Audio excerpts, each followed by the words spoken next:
Jednoduchá dopravní stavba, která by zajistila pohodlné cestování pro 17 milionů lidí ročně. Přesto se v českých poměrech jeví jako nezvládnutelná výzva. Ahoj, jsem Daniel Kotula z realitní kanceláře Kotula a každý týden pro vás na tomto kanále připravujeme nová videa o zajímavých místech a věcech v Praze a jak se zorientovat na realitním trhu. Proto budeme rádi, když budete náš kanál odebírat. Děkujeme! Tématem dnešního videa bude cestování vlakem na pražské letiště. Hovoří se o něm už desítky let a stále nic. My jsme nedávno připravili speciální díl o plánované rychlodráze. Pokud vás zajímají její podrobnosti, jako jestli se jí dočkáte vy nebo spíš vaše vnoučata, tak dole v popisku pod tímto videem najdete odkaz. Dnes bych ale chtěl hlavně prozkoumat místa, kudy by měla rychlodráha vést. Společně se podíváme na to, jak vůbec složitá tato stavba bude. Projekt výstavby musíme rozdělit na dvě části. Ta první vede z centra na nádraží Veleslavín.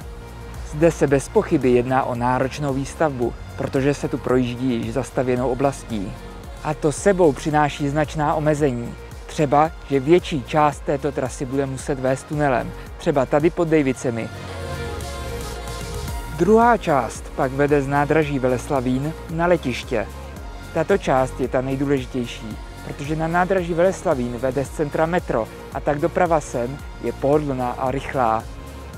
Dokončení právě této části trasy by nejvíce zvýšilo komfort cestování, protože lidé by se už nemuseli kodrcat autobusem.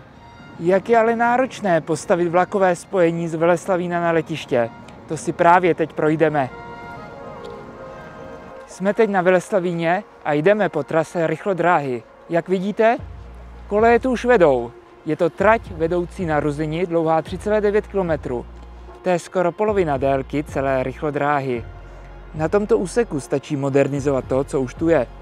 Tedy přidat druhou kolej na místech, kde je trať jednokolejná, a udělat mimoúrovňový přejezd a je hotovo. To, co tady říkám, odpovídá i výčtu prací podle Správy železnic, tedy vůbec nic nezjednodušuji. A co druhá část úseku z Veleslavína?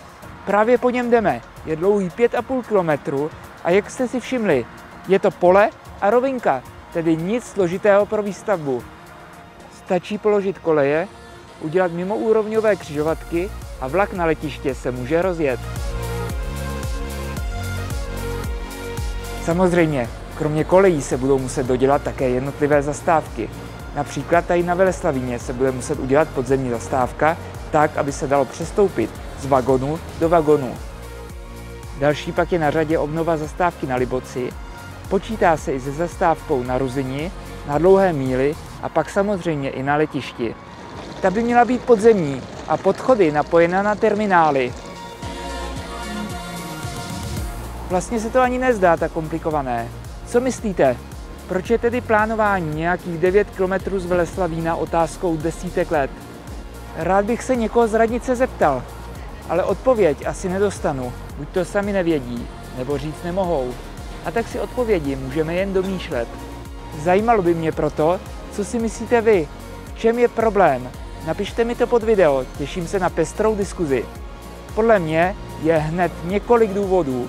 Prvním je dlouhé vybírání mezi nejlepšími možnostmi trasy, a to i přesto, že je na první pohled vlastně jasná.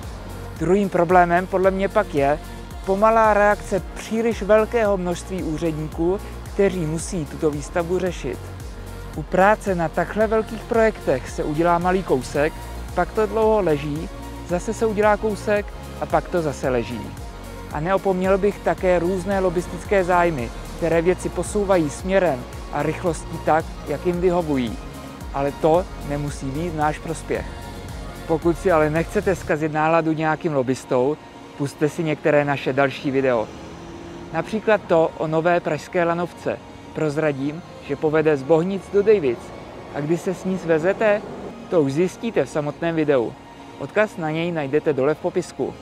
Každý týden pro vás na tomto kanále připravujeme nové video o životě v Praze a jak si ho co nejvíc užít. Proto budeme rádi, když budete náš kanál odebírat. Děkujeme a těšíme se příště na viděnou.